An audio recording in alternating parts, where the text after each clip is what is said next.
Hello everyone, John Bodine here with Redemptive Psych, and in this video we're returning to the typing series, going over the basics on how you can type yourself and others with some basic skills. In this video we're going to talk about the temperaments, the 4 temperaments. Now, at an earlier time I went over into what those temperaments were and their characteristics. I'll link that above if you would like to explore that. But this video is about how to type them, not so much about what they're about. Now, in the previous video, we went over several basic traits that you can use to see if someone fits in this type or that type based on how they communicate and interact. We're going to go through 2 sets of traits quickly that relate directly to the temperaments and that can help you decide if someone is exhibiting traits of this temperament or that temperament. First one is abstract versus concrete. We went over this last time. I'll briefly review it. Abstract types speak in concepts, speak in theories, speak in ideas. This is the temperament of the NF or the NT, meaning that all the intuitive types are more abstract, speak more in concepts, think more about what if, what is possible, exploring possibilities, and pursuing the future. Whereas the concrete types are more committed to reality, to the here and now, or to the past. They're not as focused on the future. That's a very secondary thing for them. That is all of the concrete, all the sensing types belong in the concrete camp, the SJs and the SPs. And again, to reiterate an extremely important point, these are spectrums, not hard and fast rules. There are certain types that tend to be more to the extremes, such as the ENFP is on paper probably the most abstract of all the types. Likewise, the ISTP, I would say, is the most concrete of all the types in general, right? So I would say be careful with that, but I would also say don't be afraid to make mistakes. When we're learning, we need to kind of draw harder and faster lines, and the nuance comes with time and with practice. But just keep in mind that these are dynamic, somewhat fluid traits. And then next, this is a new one, affiliative or pragmatic. Now, I'll mention that this box right here, which is what these traits are built from, come from this book from David Keirsey's work on the temperaments, and he talked about this dynamic here. Now, Linda Behrens also has a book on temperaments that updates some of the terms and introduces some new terms, which are right here. David Keirsey used the word cooperative and utilitarian. She updated them with affiliative and pragmatic. Now, affiliative types are more focused on what is good, what is right, what is acceptable, what fits the standard. And it's also more about teamwork, team play. This is where David Keirsey's cooperative term comes into play. The affiliative types, the NF and the SJs are all affiliative types. They care more about what's right and what's acceptable within the context of a group or a society. It's more about fitting in than it is about ruffling feathers. The pragmatic types or the utilitarian types are more focused on what works, what is effective, what is efficient, what's going to get the job done. This is the NT types and the SP types. Their preference for making decisions and how they interact is, hey, what's gonna get the result? It's less about fitting in and doing what's socially acceptable and more about what is going to work. Now, when people hear that, they might think that these types don't care at all about being good or this or that, and that these types are kind of pushovers and don't care about the results.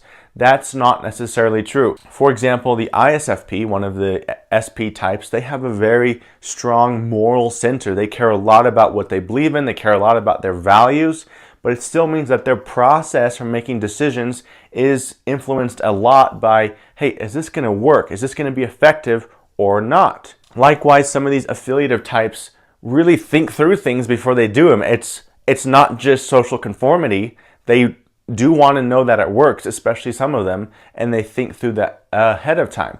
But you can also see potential weaknesses here where it's an over-reliance on like groupthink, an over-reliance on the status quo or what's acceptable, or with the pragmatic types, an over-reliance on what's effective and not considering the damage or the impact to a group or society. So using these 2 spectrums, using these 4 characteristics, we can build out the chart here. The abstract concrete traits are going down and the affiliative pragmatic traits are going across.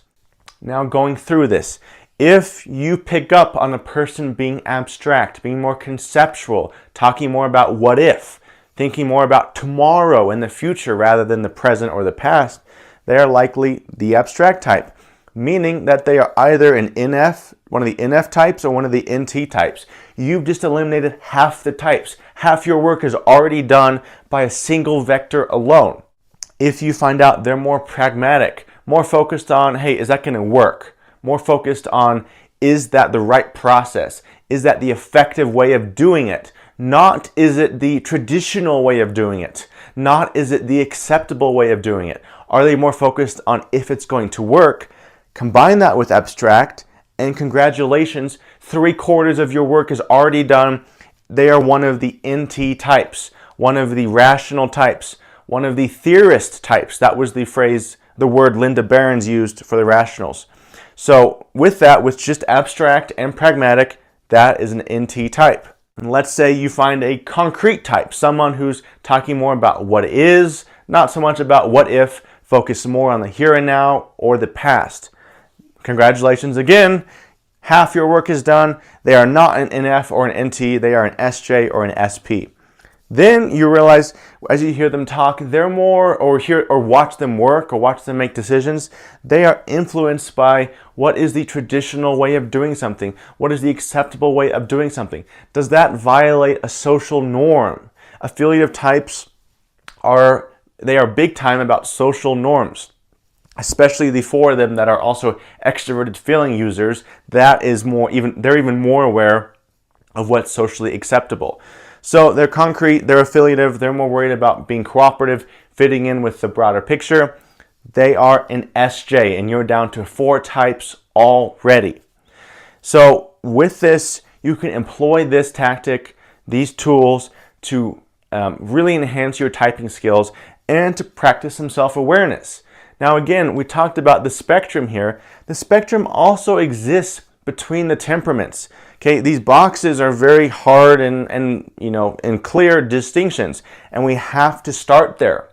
But there are moments, there are situations, there are environments that bring out different traits. If you put an NF or an NT on a basketball team, you better be able to keep up with the moment. You can't just theorize about the optimal plays or something like that, right? You have to engage with what is too.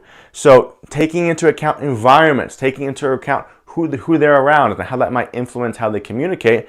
If you're an NT and you're in a family with a bunch of SJs and SPs, do you think that NT is going to get away with talking about theories all day long? The SJs and SPs don't tend to care about that so much. Sometimes they are actually hostile towards it. Sometimes they're more open-minded and it's an opportunity for them to explore.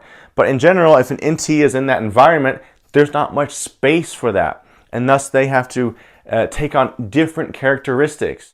So environment, what they're up to, what they're doing. There are NFs who are mechanics and plumbers, right? People think that's all the SPs and the SJs. Not necessarily. So you have to keep that in mind too. But like I said in the beginning, don't be afraid to oversimplify. We need to oversimplify to begin with in order to develop our typing skills and be able to discern traits in other people. But just keep in mind that these traits are static and that other factors affect them too. Hope you guys enjoyed the video, and I'll see you next time. Bye.